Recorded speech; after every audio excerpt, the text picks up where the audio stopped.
Hi friends, today I'm busting a myth that says just add the complement, the color opposite on the color wheel to neutralize your color, darken it, subdue it. This is true to some extent, but there's a big but here. Why do you then end up with brown? Or maybe even mud? I'll share with you just how a small tweak to this philosophy can totally change your outcome and avoid mud forever. We'll also be working with a simple triad, just 3 colours, and creating a beautiful colour wheel. But let's go back to the beginning and start with just red, yellow and blue. So why is a limited palette such a good idea? Well, it's so much easier to work with. You have guaranteed harmony. Colors are easy to remix and remember later, and chaos turns into bliss. You can choose any combination of the 3 primaries, but there is one rule which isn't hard and fast, but it is a good idea, and that is that not all of them are cool or warm. You should have either 2 warm and 1 cool, or 2 cool and 1 warm. Everything, including the mud, will become much clearer as we progress with our colour wheel. I've used a protractor to mark out 60-degree increments and mark them on my masking tape roll. And this is my quick template for creating colour wheels. With my ruler, pull the lines straight through, right across the page, like this. I have to pick 3 new colours. And I think today I will pick some ultramarine blue and I will put it there. I would like a creamy mix. Therefore, it's not going to be thin. It's going to be halfway on the value scale. So when I pull a line through the paint, it's leaving a road there. It's not creeping in together. As in, I shall show you what I mean. If I add a bit of water to that,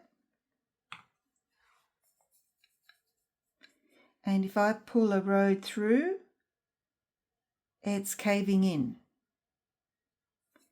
But now I'm going to add some more paint. And it's caving in a little bit, but I'm thinking it's pretty creamy. Adding some more paint. Now let's see.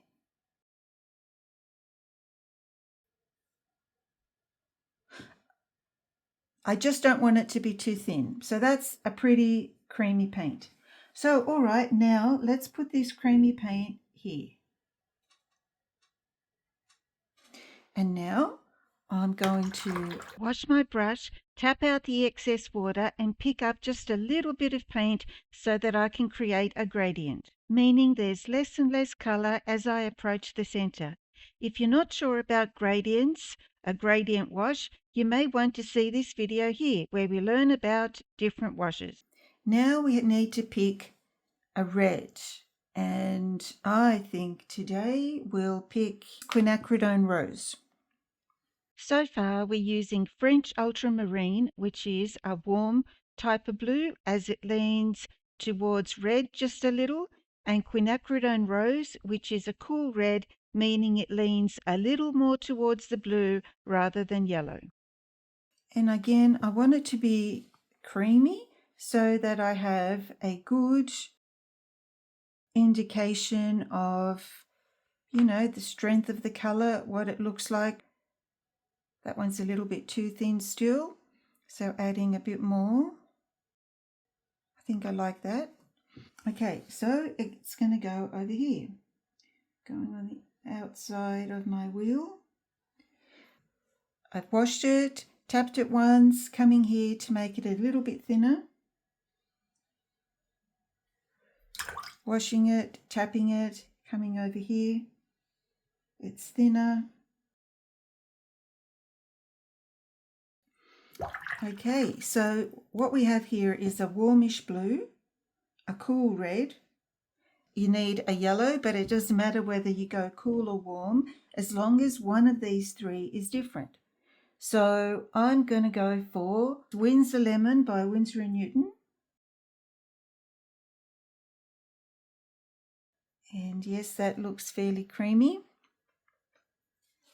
So I'm going to put it, oh, it's a little bit contaminated by my red.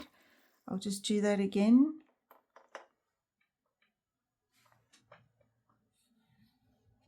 There's the yellow. Now wash it, dilute it a bit, and here's our yellow. Now what we can see already is a mid value for all three colors, which is great, and some light values. And now let's get a medium mix of the secondary colors. So I want to keep my colors a little bit separated. So I'm gonna wash my brush, take a little bit more yellow and come up here for a green.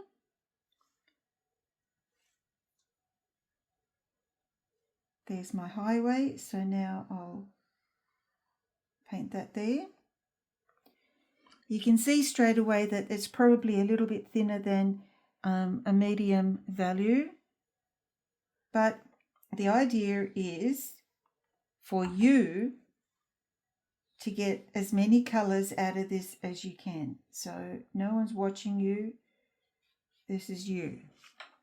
Okay, so there's our green. I'm going to take some of this blue, put it here, and take some red. Oops. There. Make it a little bit thinner. All right.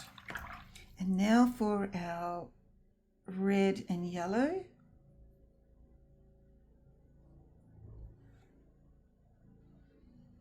And there's our orange.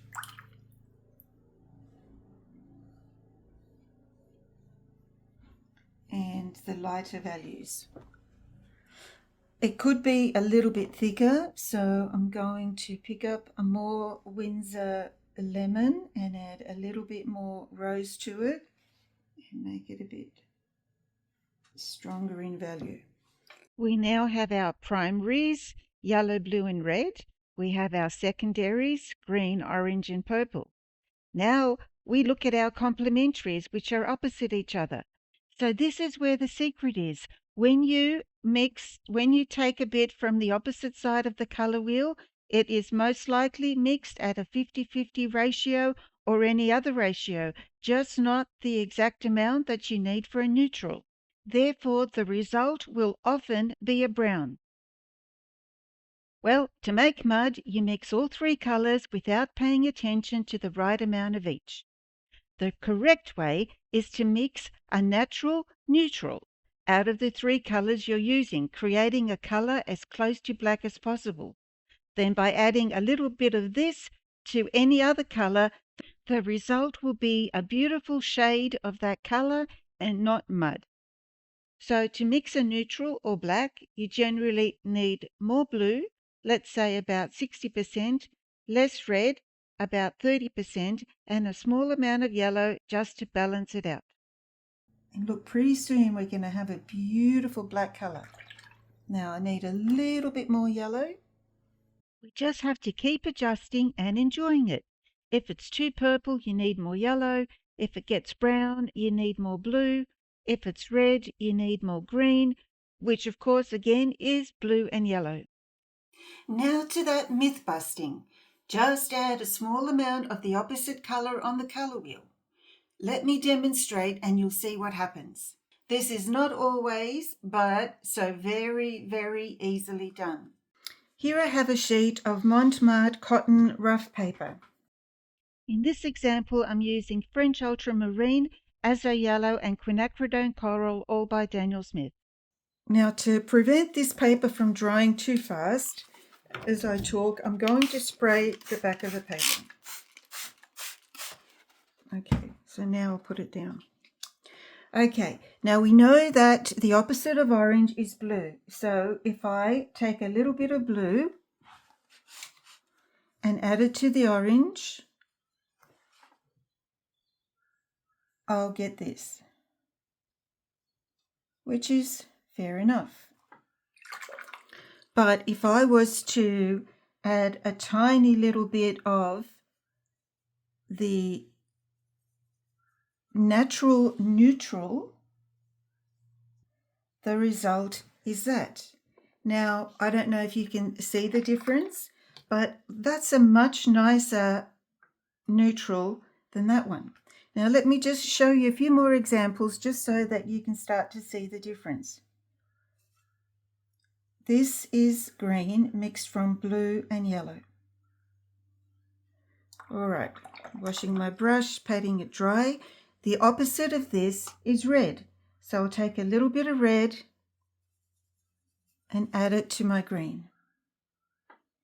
And somehow I have brown. Now I will add a tiny bit of my neutral color.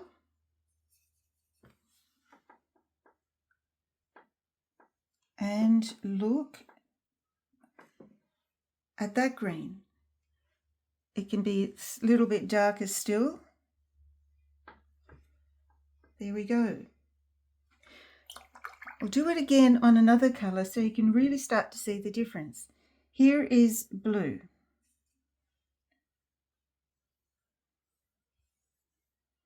I'm going to do the blue again and make sure that my orange is a perfect orange. So I'm firstly going to mix some orange. Here's my yellow and here's my red. Okay, there's a good looking orange.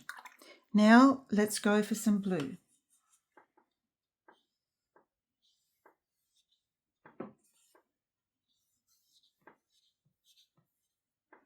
All right, now to neutralize the blue, we need to add a little bit of orange. So I'm going to put it right in there.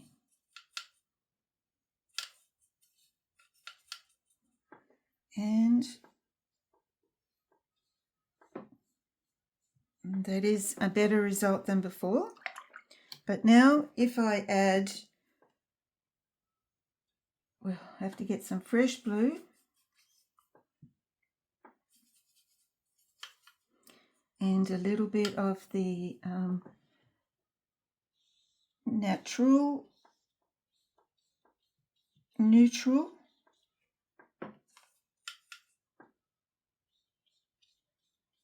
And we have a blue that looks like that. Now, okay, let's go for red.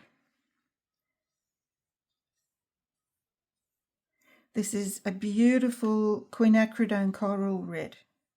We know that the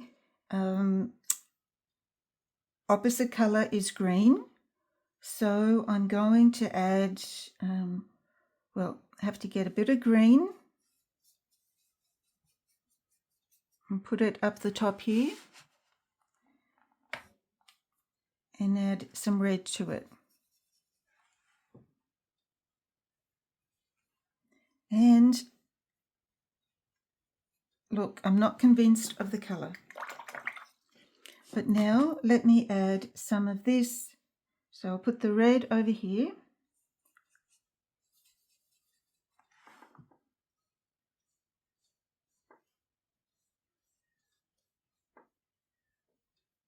And the color there.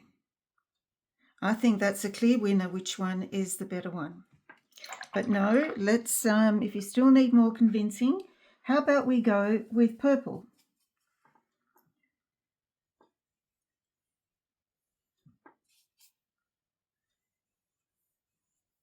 Okay, now to this purple, we know that the opposite is yellow. So I'm going to mix some yellow over here. And I think we could safely say that that is a bit of mud. I can put some more purple over the top, but I don't think it looks right. But now if we were to add a bit of our neutral color to it, which incidentally we've run out, so I have to mix some more.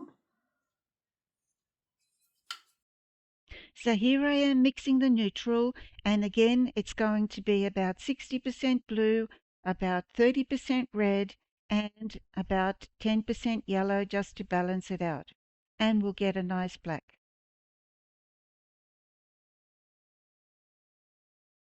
Okay, so now I'm going to add a bit of this colour to the purple. That was a fair bit of the colour, because just add some more purple on top. But look at the difference there. And let's say we took an in-between colour between orange and red.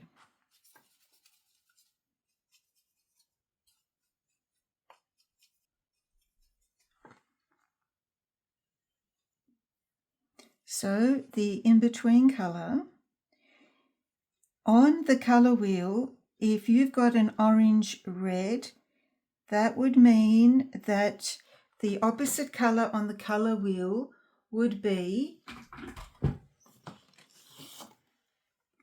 so if we have a red orange, the opposite colour would be a blue green. All right, so quickly got to make a blue green by adding a little bit of blue to our green.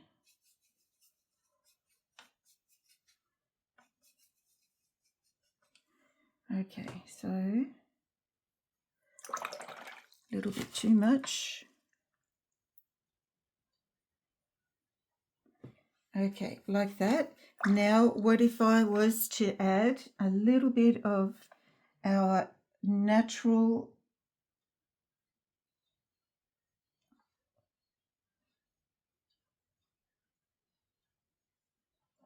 look, can you see the difference?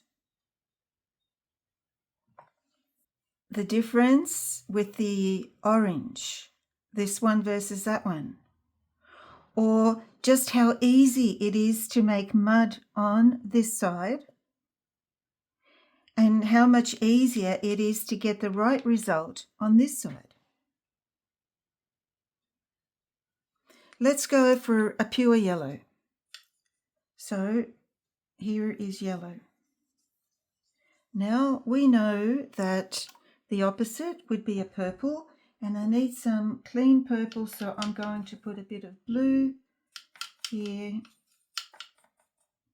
and a bit of red to make a purple. Okay, now we only want a little bit, a little tiny bit, so here I have yellow with a bit of purple. Washing my brush, and now I'm going to add a little bit of our special neutral.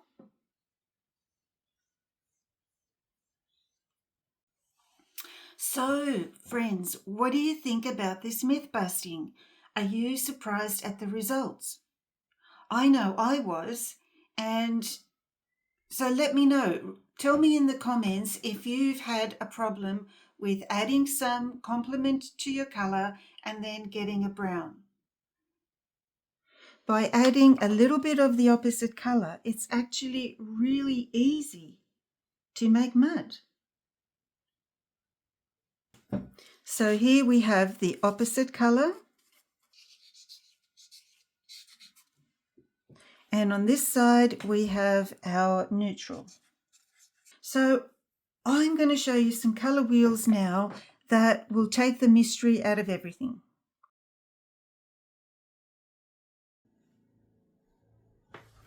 Okay, it's a very dark.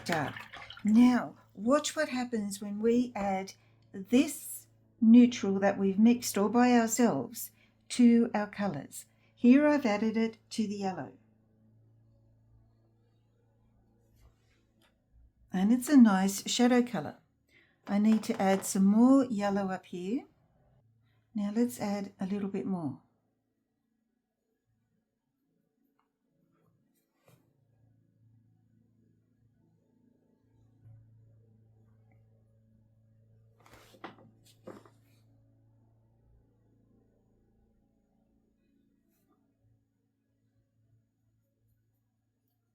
I'm adding quite a lot more now.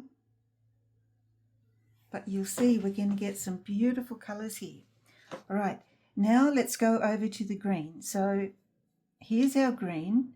I might as well add all that now to it.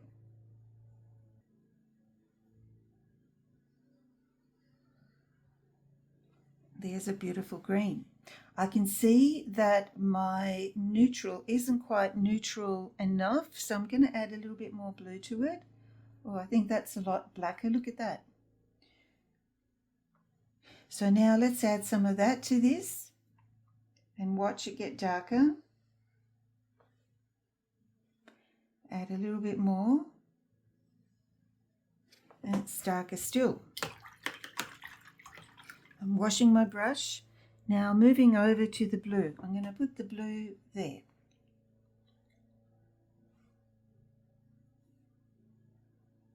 And taking a bit of the black.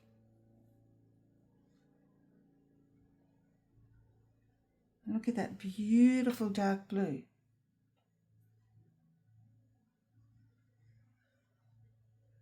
Take more.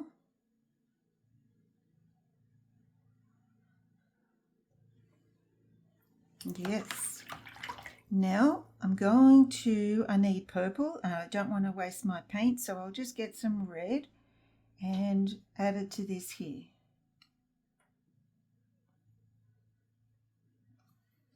Let's have a look.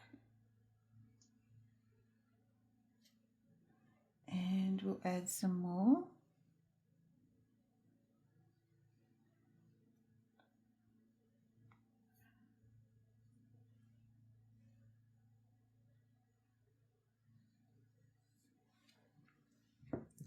Yes. So now I'm going over to my red. And I'll just put it in here because the colours are basically already there. A tiny bit of water. And now a bit of the magic. So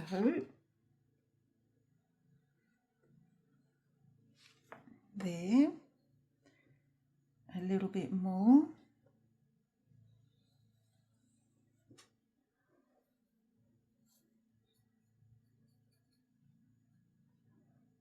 See, I've run out, but it's only a mix of these same three colours.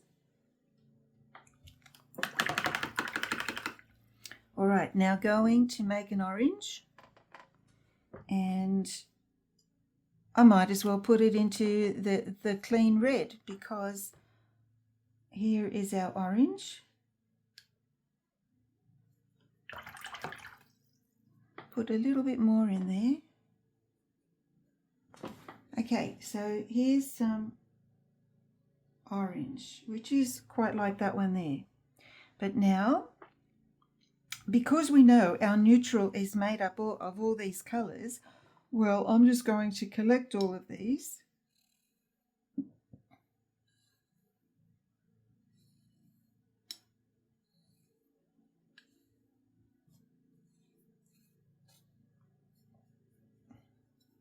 See how that one is on the purple side?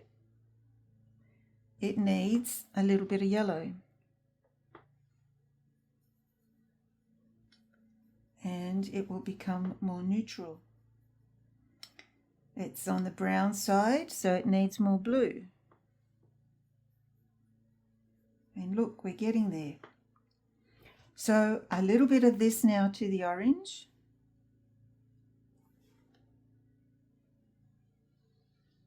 That one's quite dark. That's okay. And this one's darker still. I can go for an in-between here by adding more yellow and a bit of red. And it's a bit more on the gold side. But this really gives you a nice indication of the colours that you can get with the three primaries we've chosen. So I need to label this, otherwise I will forget. So we have, this one's French Ultramarine plus Quinacridone Rose plus Windsor Lemon. And we've got beautiful lights, mid-values and darks. You know, working with triads is remarkably simple once you get the hang of it. Every set of triads, meaning you can have a different blue, red, or yellow, but every set will give you a different feeling, it'll tell a different story, create a different atmosphere, and be beautifully harmonizing throughout your painting. It will also open a whole new world of color possibilities within that triad without introducing any new colors. Sometimes you can introduce a new color that totally kills the harmony in that set of colors painting. And you know, I do this to a lot of colors. So here I have French ultramarine, quinacridone rose, and Windsor lemon. Here is gamboge, Prussian, and alizarin. Pyrrole orange, Windsor lemon, and phthalo blue. And I used to do them like this. And, you know, they didn't give me much information. But I'm really happy with these. Now we need to do a comparison between mixing our three primaries with our natural neutral versus using neutral tint straight out of a tube. I'll be using Daniel Smith's. One of the advantages of using neutral tint straight out of the tube is its characteristics. For example, if you have a red, yellow, and blue, and the blue might be very granulating or something, and you didn't want that, well, the neutral tint isn't granulating, so it gives you a very, very similar result, but you don't get the granulation, therefore much cleaner colors. The neutral tint is also low staining, and when you compare that to one of your three colors that you might be using in your triad, they may be more staining. It just depends on what you'd like. So it's a very, very useful tube of paint to have. You know what I'm doing, so I'll speed it up a little.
By the way, I'm using a Memory Point flat brush, size 10, made in Germany.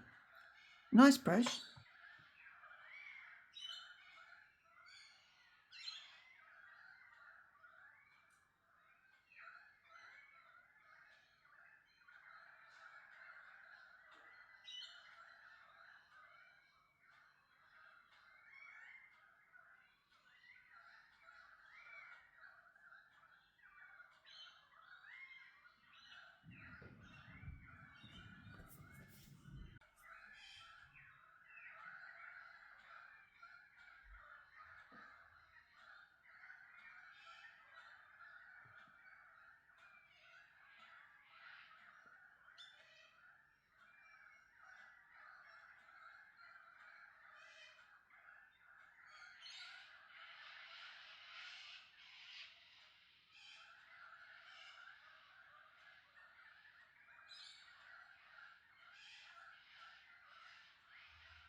So obviously every single little bit of mixing will be different for every single person and every time you mix. But you can see that basically you can get the same colors doing it this way without the bought neutral, or you can buy the neutrals, whatever you like. But the good news is if you don't have it on you, you can do it without as well. In my next video, we'll look at using the colors out of a color wheel and painting a landscape. We won't be using all of them, and I'll show you how to choose them. See you next time.